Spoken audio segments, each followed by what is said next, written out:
Pakistan, the land of contradictions, a nation that has turned playing both sides into a national strategy.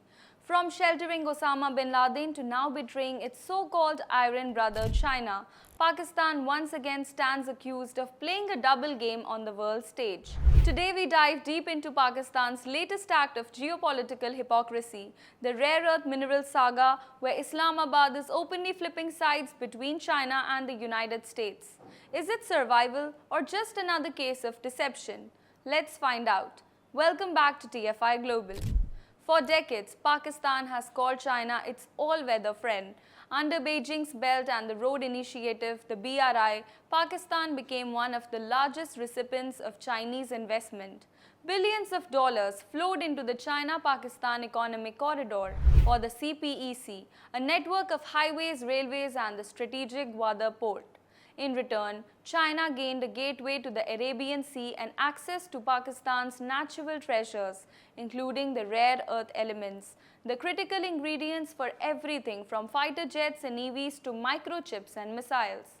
Pakistan opened its doors wide. Chinese companies came in, mined the earth and extracted resources worth trillions, especially from Balochistan and Khyber Pakhtunkhwa.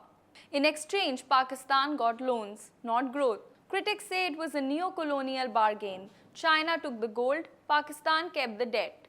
By 2025, Pakistan's economy was on life support. Sky-high inflation, a collapsing rupee and endless IMF bailouts pushed the country to the brink. And just when things couldn't get worse, Islamabad made a familiar move, turning to the United States for help. Yes, the same America it once deceived during the War on Terror. In August 2025, Pakistan's Army Chief General Asim Munir landed in Washington for the second time in 2 months. Then, in September, he returned, this time with Prime Minister Shehbaz Sharif, carrying something unusual, a polished wooden box filled with rare earth mineral samples. The message was, America, we're open for business, come mine our rare earths. And Washington welcomed them, not out of friendship but strategy. With US-China tensions at their peak, Washington saw Pakistan as a new supplier and a way to undercut the Beijing monopoly on critical minerals. Soon after the visit, Pakistan announced a $500 million mining and refining deal with a US firm. The project focused on extracting neodymium, praseodymium, copper, tungsten and gold, the very materials powering next-generation defense systems. By October, Pakistan shipped its first batch of rare earth concentrates to the United States, exported through the Pasni port. But here's the catch, and it's a big one. The technology, the machinery, even the refining know-how Pakistan used, all of it was Chinese. A geopolitical betrayal in broad daylight. Beijing didn't stay silent. Just days after the Pakistan-US shipment, China announced new export controls on a dozen rare earth metals, including the 5 critical ones used in defense and semiconductors. Officially, it was about protecting the national interests, but everyone knew it was also a message to Pakistan. We see what you're doing. Chinese spokesperson Lin Jian denied any connection, calling Pakistan's US minerals raw gemstones. But the timing said it all. Behind closed doors, Chinese companies reportedly began slowing down shipments of mining equipment to Pakistan. For Beijing, Islamabad's betrayal wasn't just business, it was personal. Let's not pretend this is new. Pakistan's double-dealing runs deep in history. In 2011, US forces found Osama bin Laden hiding in Abbottabad, just a stone's throw from Pakistan's elite military academy. While America thought Pakistan was its ally in the war on terror, Islamabad was giving safe haven to the world's most wanted man.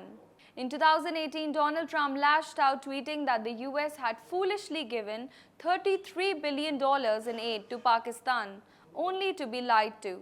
And now in 2025, Trump in his second term calls General Asim Munir his favorite field marshal while signing new mining deals.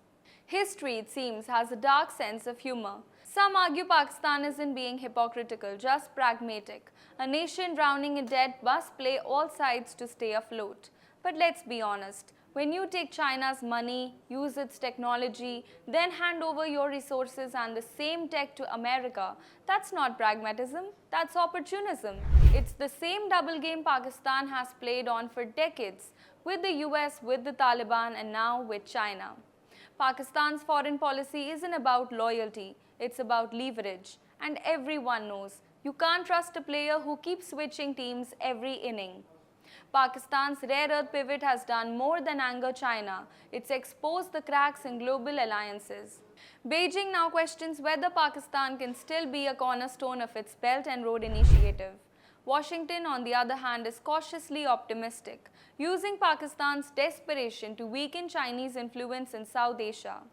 Meanwhile, back home, Pakistani opposition leaders accuse the government of selling national assets for short-term cash. Imran Khan's PTI party calls it economic treason. And the irony? The minerals Pakistan is shipping out lie in Balochistan, a region where separatists are fighting against Islamabad, accusing it of exploiting the local resources. So while Pakistan profits, its own people bleed. From harboring terrorists to betraying the allies, Pakistan's record is a trail of double standards. Now, its rarer diplomacy exposes the same kind of deceit, wrapped in the language of strategic partnership. But this time, the stakes are higher. By trying to please both Washington and Beijing, Pakistan risks angering both. And in a world increasingly defined by the US-China rivalry, sitting on two chairs at once might finally cause Islamabad to fall off both. Pakistan calls it survival, the world calls it hypocrisy, and history, it will call it the price of deceit. Thanks for watching.